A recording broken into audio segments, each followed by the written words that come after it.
कल आपका मैथ यानी कि गणित का पेपर है और आपको गणित में कुछ आता ही नहीं है, तो मैं आज आपको इस वीडियो में यही बताने वाला हूं कि कैसे कि आप करोगे कि गणित में आप बहुत ही अच्छे नंबर ला सको यदि आपने अभी तक कुछ नहीं पढ़ा है और गणित में कुछ नहीं आता है। तो यहाँ पर मैं आपको यही बताने वाला हूँ कि कैसे आप गणित में अच्छे नंबर लाओगे। और हाँ, यहाँ पर ये मैं नहीं कह रहा हूँ कि आप इस ट्रिक से 90 से 95 ला सकते हो, नहीं ला सकते हो क्योंकि अभी तक आपने कुछ नहीं पढ़ा है। लेकिन हाँ, यह जरूर कह सकता हूँ कि आप 70 से 75% आराम से ला सकते हो इस ट्रिक से, जो ट्रिक आपको इस वीडियो में बताने वाला हूँ। यहाँ पर देख सकते हो, यह बोर्ड एग्जाम की कॉपी है और यह है मॉडल पेपर 2024 का गणित का, यहाँ पर देख सकते हो। और यहाँ पर सबसे पहले आपके ऑब्जेक्टिव क्वेश्चन पूछे जाते हैं यानी कि MCQ क्वेश्चन, वो भी आपको इसी वीडियो में बताने वाला हूँ कि क्या ट्रिक लगानी है। और वर्णनात्मक प्रश्न भी बताऊंगा कि किस तरीके से आपको क्या ट्रिक लगानी है जिससे कि आपको अच्छे नंबर मिले। यदि आपको कुछ आता नहीं है, क्या तरीका होता है, तो सब चीज़ें आपको इसी वीडियो में बताने वाला हूँ, तो वीडियो को लास्ट तक जरूर देखना। तो सबसे पहले यहाँ पर देखते हैं वर्णनात्मक प्रश्नों को आपको कैसे करना। बहुविकल्पी जो क्वेश्चन होते हैं, यहाँ पर देख सकते हो खंड आ में बहुविकल्पी प्रश्न, ये आपको अभी मैं बाद में बताने वाला। पहले वर्णनात्मक प्रश्न की ट्रिक समझ लीजिए, उसके बाद बहुविकल्पी समझेंगे। तो यहाँ पर आते हैं आपके वर्णनात्मक प्रश्न खंड बा में। यहाँ पर देख सकते हो, यह है खंड बा और वर्णनात्मक प्रश्न है, यानी कि सभी खंड कीजिए यहाँ पर लिखा गया। तो यहाँ पर सबसे पहले लिख लेते हैं खंड बा। अब कॉपी में आपको कैसे क्या करना है वो यहाँ पर देखिए। तो सबसे पहले तो आपको लाइन खींच लेनी है इधर स्केल से, एक ऐसे लाइन खींचेंगे। और हाँ, आपको एक ही लाइन नहीं खींचनी, यहाँ पर आपको 2 लाइन खींच लेनी है जिससे कि कॉपी थोड़ी अच्छी दिखे। यहाँ पर लाइन खींच ली। अब यहाँ पर देखिए खंड बा है, तो यहाँ पर सबसे पहले हम डालेंगे खंड बा, यहाँ पर डालेंगे खंड बा इस तरीके से। अब प्रश्नोत्तर संख्या 1 है, तो यहाँ पर डालेंगे प्रश्नोत्तर संख्या, प्रश्नोत्तर संख्या। इतना तो आप डाल ही लोगे, ये सभी पेपर में डालना होता है, ये कोई गणित के लिए स्पेशल नहीं है। प्रश्नोत्तर संख्या, अब प्रश्नोत्तर संख्या 1 है तो प्रश्नोत्तर संख्या 1 पड़ेगा। अब प्रश्नोत्तर संख्या 1 का कौन वाला हम करना चाहते हैं। अब जरूरी नहीं कि आपको सभी प्रश्न आते हो, तो आपको यहाँ पर कोई क्वेश्चन कर सकते हो। तो यहाँ पर देखिए पहले का खा गा यहाँ तक है पहले के खंड, इधर हैं आप देख सकते हो। इधर प्रश्न नंबर घा है पहले का, तो यहाँ पर घा वाला यदि आप करना चाहते हो तो यहाँ पर ऐसे डाल दोगे घा, पहले का घा वाला।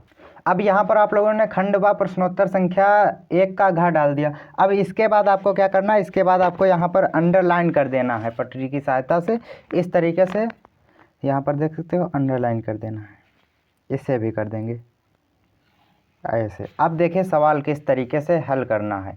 यहाँ पर देखिए प्रश्न क्या है कि निम्न आंकड़ों का माध्य ज्ञात कीजिए, यानी कि यहाँ पर समांतर माध्य ज्ञात करना है। तो यहाँ पर ये वर्ग अंतराल और बारंबारता की सारणी दी गई है। अब इस सारणी को देखिए यहाँ पर हम कॉपी में लिख लेते हैं, फिर उसके बाद हमें क्या कैसे लिखना है वो देखेंगे। तो यहाँ पर यह सारणी है, पहले वर्ग अंतराल है फिर बारंबारता, तो यहाँ पर लिखेंगे हम इस तरीके से। पहले तो आपको लिखना है हल, यहाँ पर लिखेंगे हल, इस तरीके से लिख देंगे। अब यहाँ पर देखिए आपको लिखना है वर्ग अंतराल, सबसे पहले लिखेंगे वर्ग अंतराल, अंतराल। अब वर्ग अंतराल जितने भी हैं वो यहाँ पर नीचे तक लिख लेंगे। वर्ग अंतराल क्या क्या है वो यहाँ पर देखते हैं। 10 से 20 है, 10 से 20, 20 से 30, इसी तरीके से 70 तक है वो यहाँ पर लिख लेते हैं। अब 30 से 40, 40 से 50, 50 से 60, 60 से 70, इतना है। यहाँ पर देख सकते हो 70 तक है, 60 से 70। अब यहाँ पर बारंबारता क्या है, 2, 7, 12, 15, 8, 6, ये है बारंबारता। तो यहाँ पर हम डाल लेते हैं बारंबारता, बारंबारता इस तरीके से। अब बारंबारता जो है वो इसके नीचे लिख लेते हैं। तो बारंबारता है 2, 7, 12, 15, 8 और 6। अब यहाँ पर इतना करने के बाद आपको यहाँ पर लाइन खींच लेनी है, यहाँ पर देख सकते हो इस तरीके से बीच में एक लाइन खींच देना है यहाँ तक, और इधर भी एक लाइन खींच लेना है, यहाँ एक इधर भी लाइन खींच लेना है। अब यह तो आपके प्रश्न में दिया गया। अब इसके बाद आपको उत्तर कैसे लिखना है, उत्तर लिखना है इस सारणी में एक और हल करते हो जब, तब यहाँ पर लिखना होता है मध्यमान, मध्यमान। मध्यमान को किस चिन्ह से दर्शाते हैं? तो मध्यमान को दर्शाते हैं यहाँ पर एक्स से, यह एक्स है, और बारंबारता को दर्शाते हैं एफ से, यह है एफ, यह एक्स है और यह एफ है। अब मध्यमान हो गया, मध्यमान पर भी ऐसे हम लाइन खींच देंगे इस तरीके से। अब इसके बाद मध्यमान के बाद आता है एफ गुणा एक्स, एफ गुणा एक्स। यहाँ पर आपको सवाल के हिसाब से ही चलना है। देखिए यहाँ पर एफ है और एक्स है, एक्स हम निकाल लेंगे, फिर एफ की और एक्स की गुणा करा देंगे, वो यहाँ पर लिख लेंगे, बस सिंपल सा है प्रोसेस। तो यहाँ पर देखिए मध्यमान कैसे निकालते हैं? मध्यमान वर्ग अंतराल का निकाला जाता है। वर्ग अंतराल क्या है? 10 से 20, 20 से 30, इस तरीके से 10 से 20 के बीच का जो मान होता है उसे मध्यमान कहते हैं। 10 और 20 के बीच में यहाँ पर आता है 15, तो 15 हमारा मध्यमान आ जाएगा। और एक तरीके से और भी आप लिख सकते हो, यहाँ पर मैं आपको बता दूँ, एक तरीका और मध्यमान निकालने का होता है, जैसे कि 10 से 20 है, तो यहाँ पर 10 + 20 कर लेंगे। 10 + 20 कितना होता है? 30 होता है, तो यहाँ पर लिखेंगे 30। अब 30 का 2 से भाग कर देंगे, 2 से भाग करेंगे, 2 × 1 = 2, 15 दूनी 30, तो यहाँ पर आ जाएगा 15। मध्यमान कितना आ गया? मध्यमान आ गया 15। तो इसी तरीके से यहाँ पर या तो इस तरीके से कर लो, या फिर इन दोनों को जोड़ करके 2 से भाग कर दो। 20 और 30 के बीच का निकालना है, 20 + 30 करेंगे तो आएगा यहाँ पर हमारा कितना आएगा? 50 आएगा। 50 को 2 से भाग करेंगे तो यहाँ पर आ जाएगा कितना? 25। अब ऐसे ही निकाल सकते हो, 20 और 30 के बीच का होता है 25, तो चाहे जिस तरीके से निकालो आपका आंसर वही आएगा।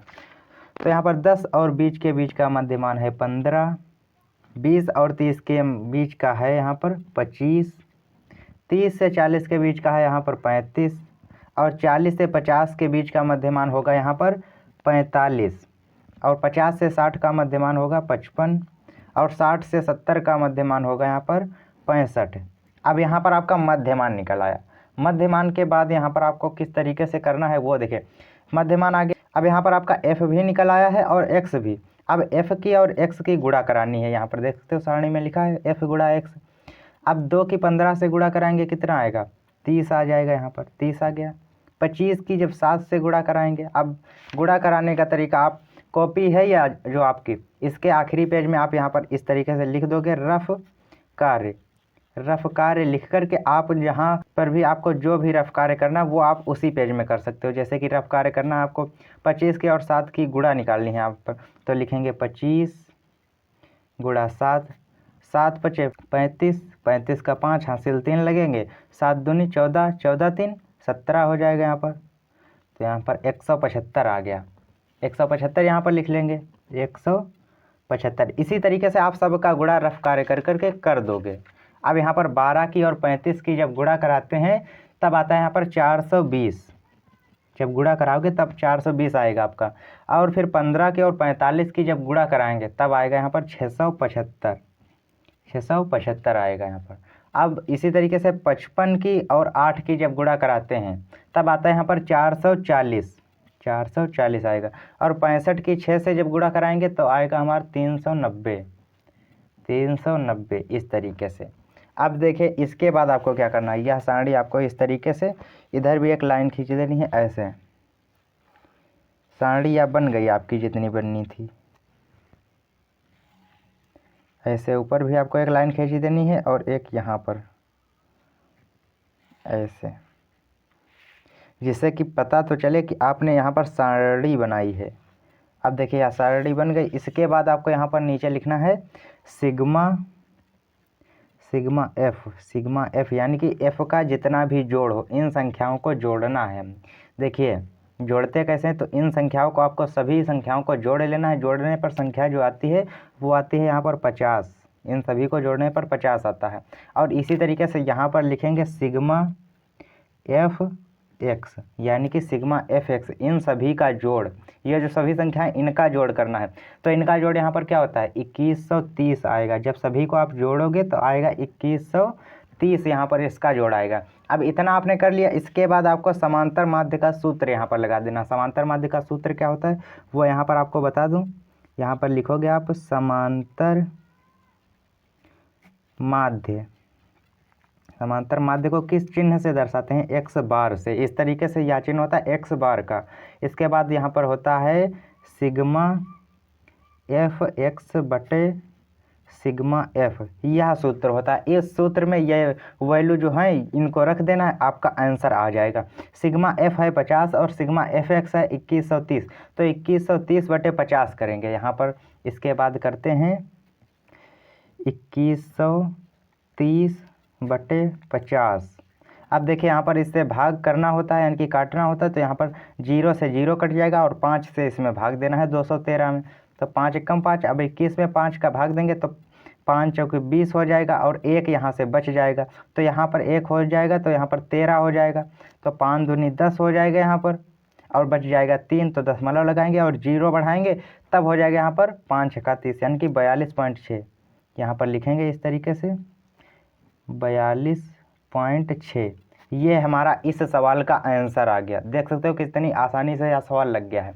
अब देखिए ऊपर आपको खंडवा प्रश्नोत्तर संख्या डालनी है, इस तरीके से सवाल को करना है और ये सही तरीका है इस सवाल को हल करने का। बस इसके बाद आपको दूसरे पेज में लिखना है जो भी आप क्वेश्चन करना चाहो। अब देखिए यह तो हो गया दीर्घ उत्तरीय प्रश्न करने का तरीका। अब देखिए बहुविकल्पी आपको बताता हूँ कि ऑब्जेक्टिव क्वेश्चन आपको कैसे हल करने हैं। इसके लिए हम कॉपी का दूसरा पेज ले लेते हैं और वहाँ पर आपको बताते। तो अब हमने यहाँ पर दूसरा पेज ले लिया है और यहाँ पर आपको बताऊँगा ऑब्जेक्टिव क्वेश्चन, यानी कि बहुविकल्पीय क्वेश्चन,